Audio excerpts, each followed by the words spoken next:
ले हुसैन असल में मर्गे यजीद है, इस्लाम ज़िंदा होता है हर करबला के बाद। अस्सलाम वालेकुम। जैसा कि आप जानते हैं, आज यौम अशूर 10 मुहर्रम का दिन है और हम मौजूद हैं मोची गेट मोहल्ला शिया कश्मीरिया में, जहां पर आज जलूस अपने रास्ते पर गामजन है, जो कि निसार हवेली से बरामद होकर करबला गामे शाह में कल सुबह इख्तिताम पजीर होगा। और अभी थोड़ी देर तक अज़ान अली अकबर शुरू होगी और मैं आपको सुनवाऊँगा।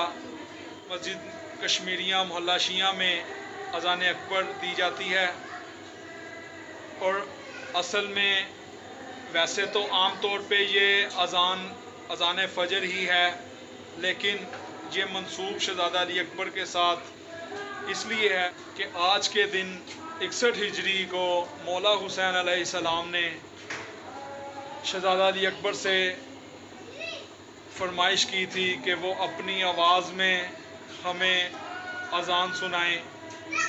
आज का व्लॉग भी अज़ान अली अकबर पे है और बस थोड़ी देर तक जैसे ही स्टार्ट होगी तो मैं आपको दिखाता हूँ और सुनवाता हूँ। तो चलते हैं आज के व्लॉग की तरफ।